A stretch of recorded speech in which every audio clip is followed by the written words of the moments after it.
Good day, sir. Good day, everyone. We are the group 4 and we are the group that was assigned to discuss the Colreg Rule 9 and 10. So the members are Mark Van Cuerda, Dizon, Cuerda Fritz, and Cueva.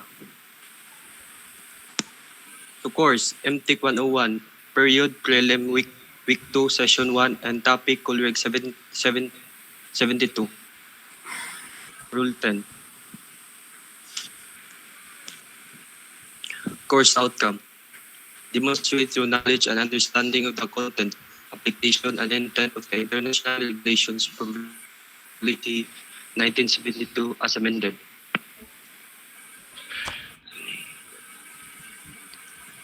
Learning outcomes. At the end of the session, the students shall be able to demonstrate and apply the rules in the section to avoid collision rules in navigating in a narrow channels and navigating in traffic separation scheme. Importance of the topic. The aim of the collision regulations is to establish rules to avoid collision at sea.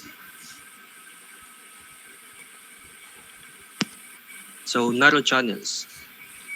Rule 9, narrow channels. So before we discuss what are inside in the Rule 9 narrow channel. So narrow channel is a channel.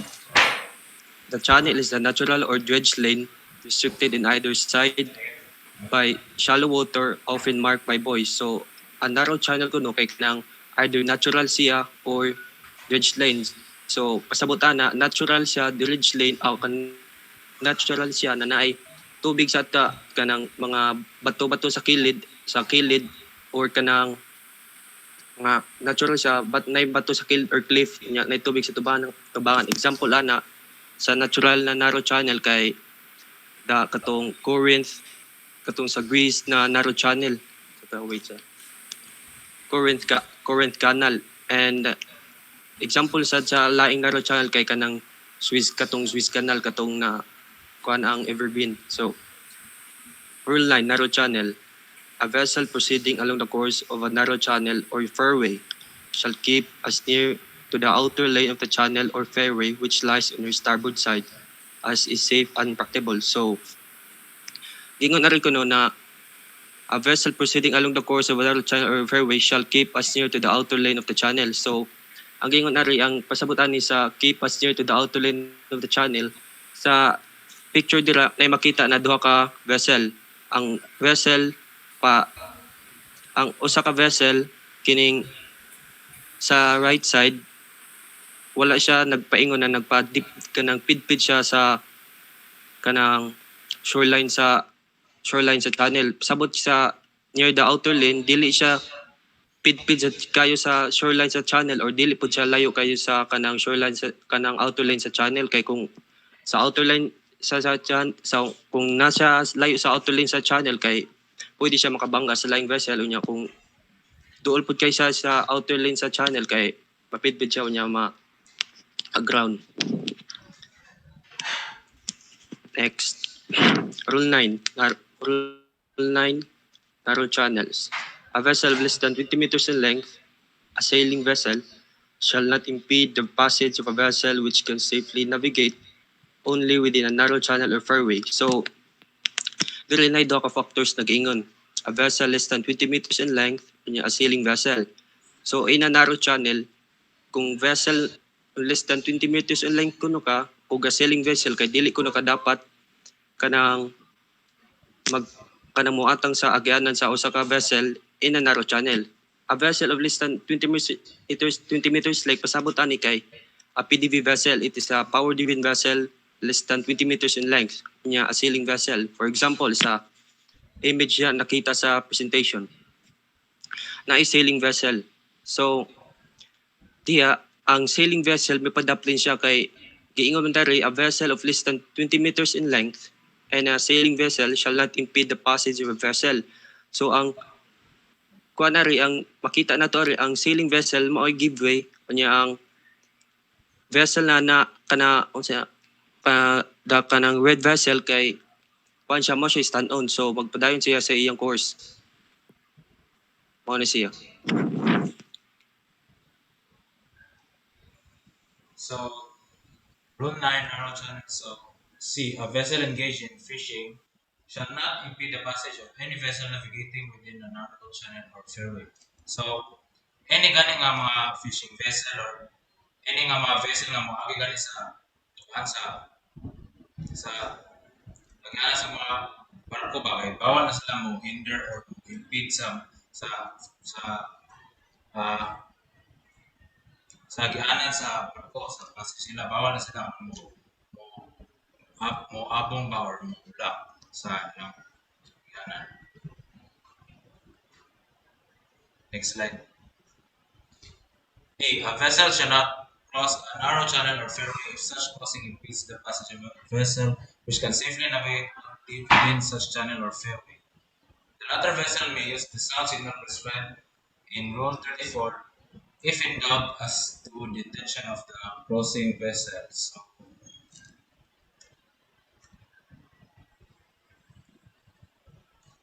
So mo ingon sa isa sa sa C at bawal din mo block sila sa kwan sa fairway sa vessel bawal sila ano agi dira ay agi man dira ang barko so bawal sila mo block dira. Next slide. E. In a narrow channel or fairway, overtaking can take place only if the vessel is to be overtaken has to take action to permit safe passing. The vessel intending to overtake shall indicate her intention by sounding the appropriate signal prescribed in Rule 34. Or the vessel to be overtaken shall, if in agreement, sound the appropriate signal prescribed in Rule 34 and take steps to permit safe passing.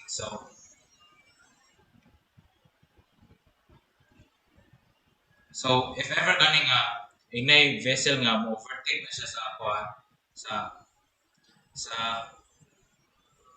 sa ilang channel or fairway, kailangan sila mo kuan mo take action jud ayon ba niya.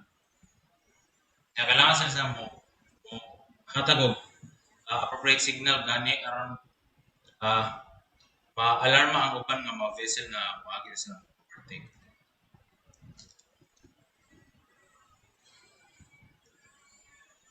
This rule not relieve the overtaking vessel from obligation under Rule 13. F. A vessel nearing a bend or an area in a narrow channel or fairway where other vessel may be obscured by an intervention of something shall navigate with particular caution and shall not sound a signal prescribed in Rule 34. E. One prolonged blast. Next slide. G. Any vessel shall, if the circumstance of the case admit, avoid anchoring in a narrow channel. So, uh, any vessel gani sa kanang specific area kung uh, avoid yung anchoring na sila bawal sa mga anchor dira kay kan narrow channel sa mga agi dira mga barko bawal dira.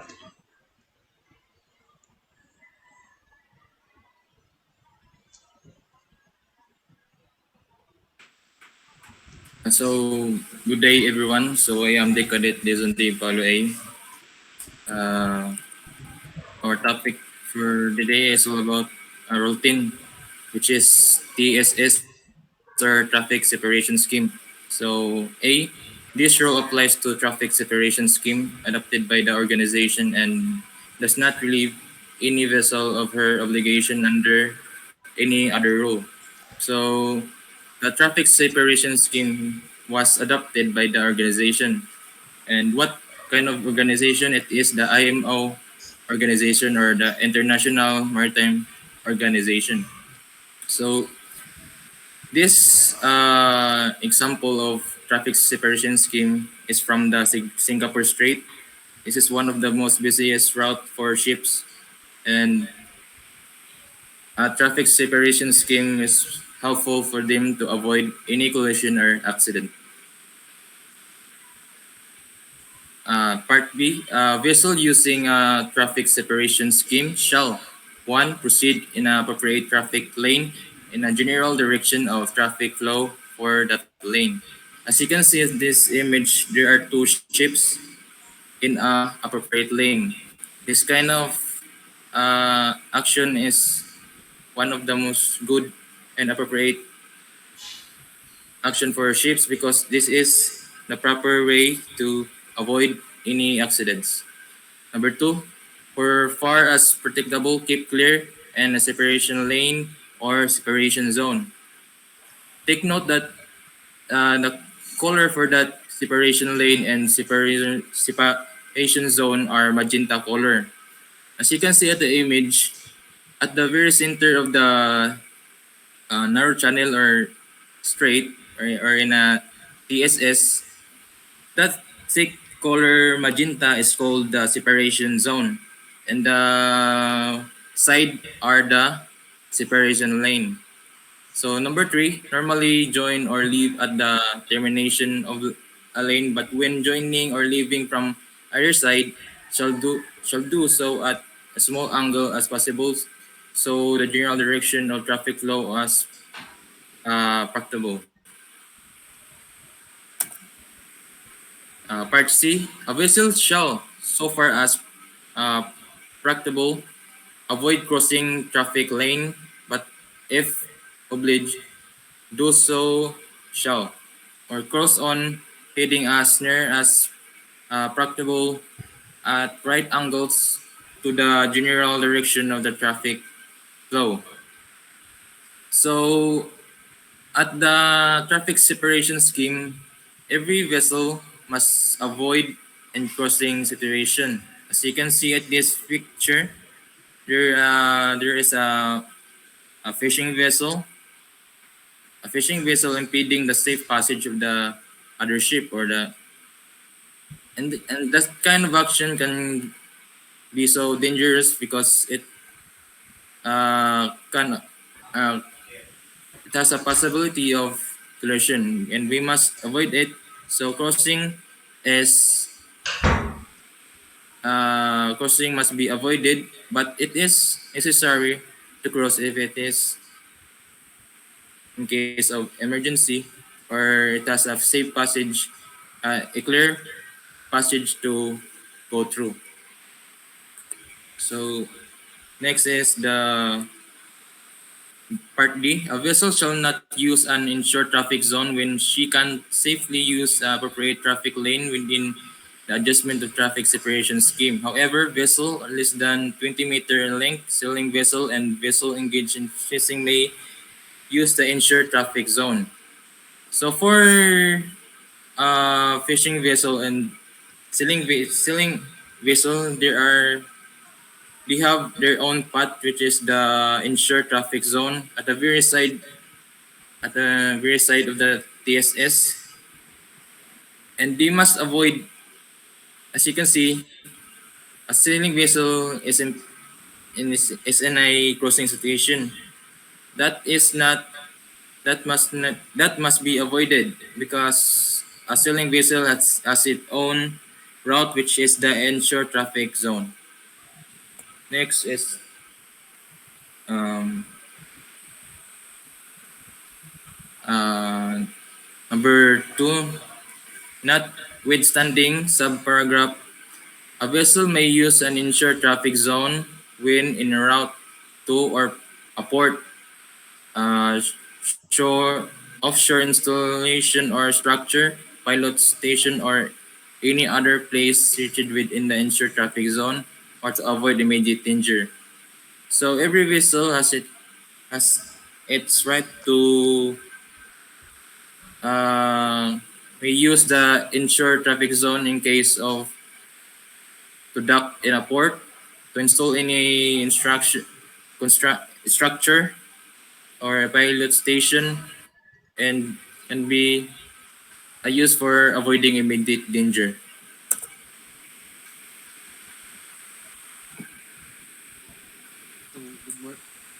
So good day. My name is the Cadet Huerda Mark Van Anthony.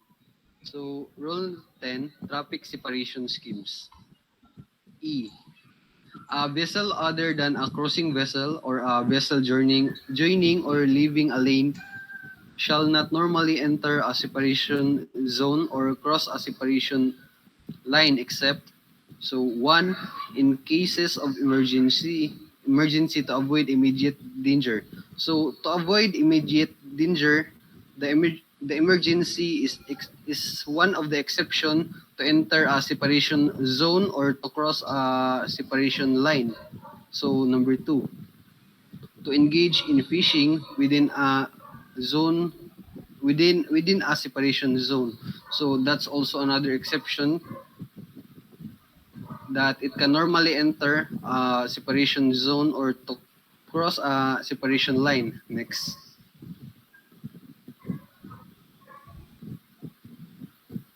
F. A vessel navigating in areas near the terminations of traffic separation schemes shall do so with particular caution. So, a vessel shall so far practicable avoiding anchoring in traffic separation scheme or in areas near its termination.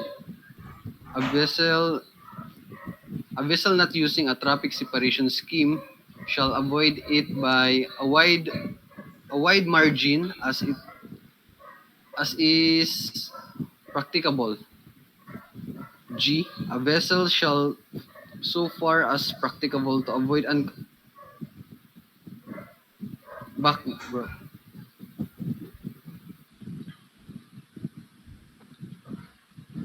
Practicable avoid anchoring in a traffic separation scheme or in near its termination. So a vessel navigating in areas near termination of traffic separation schemes shall do so with particular caution. Oh, a vessel not using a traffic separation scheme shall avoid it by a wide margin as a practicable. Next. Bro.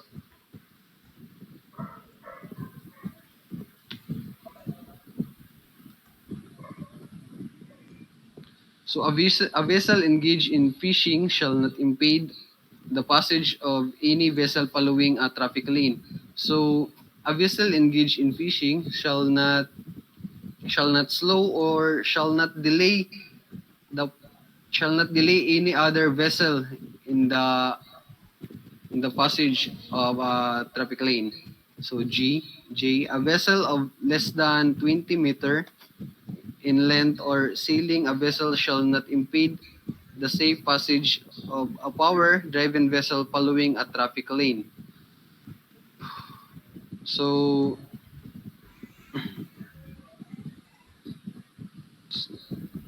so if the power-driven vessel within the lane is able to take action and stay within the lane the lane that is her safe passage, the vessel less than 20 meter or sailing vessel may not have to take any action as long as there is no risk of collision or close quarters situation. Next.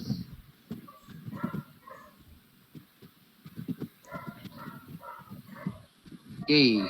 A vessel restricted in her ability to maneuver when engaged in an operation for the maintenance of safety of navigation in a traffic separation scheme is exempted from complying with this rule of the extent necessary to carry out operation. So vessel restricted in her ability to maneuver. The term vessel restricted in her ability to maneuver means a vessel which from the nature of her work is restricted in her ability to maneuver as required by the rules and therefore is unable to keep out of the way of another vessel. Next. So last, a vessel restricted in her ability to man when engaged in an operation for the laying, servicing, or picking up a submarine a submarine cable within a traffic separation scheme is exempted from complying with this rule to extent necessary to carry out operation. So that is all, sir, for the Group D.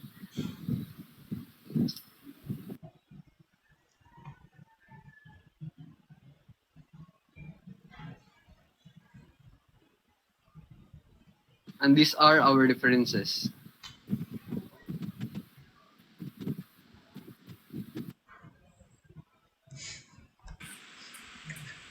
Gina.